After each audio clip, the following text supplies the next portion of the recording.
மேசராசி நேயர்களே, உங்களுக்கெல்லாம் இப்பொழுது சனி 12ஆம் இடத்திற்கு வருகின்றார். விரயஸ்தானத்திலே சனி.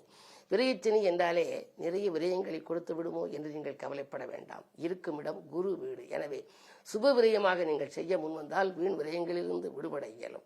சனியினுடைய பார்வை 2, 6, 9 பதிகின்றது. 2 பதிவதனாலே குடும்ப முன்னேற்றம் கூடுதலாக இருக்கும்.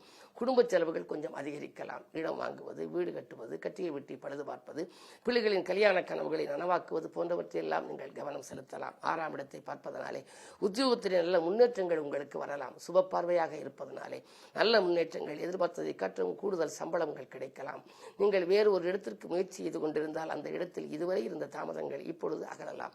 9ஆம் இடத்தை சனி பார்ப்பதனாலே முன்னோர் சொத்துகளில் முறையான பங்கீடுகள் கிடைக்கும். இடையிலே குரு பெயர்ச்சி 26/5/2026 4ஆம் இடத்திலே வருகின்றார். குரு உச்சம் பெறுகின்றார். உச்சம் பெற்று அவர் பார்க்கின்ற பொழுது 10ஆம் இடத்தை பார்ப்பதனாலே புதிய தொழில் தொடங்கும் வாய்ப்புகள் எல்லாம் கைகூடலாம்.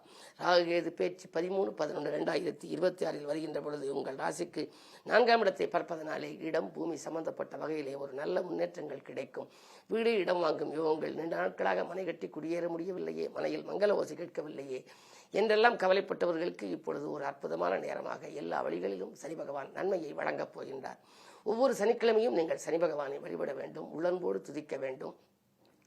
சனிக்குரிய நல்ல கவசங்களை எல்லாம் பாடி வழிபடுவது நல்லது. சிறப்பு வழிபாடாக உங்கள் ராசிநாதன் செவ்வாய் என்பதனாலே குன்றக்குடிக்கு சென்று சண்முகநாத பெருமானை வழிபட்டால் சஞ்சலங்கள் தீரும், சந்தோஷங்கள் சேரும்.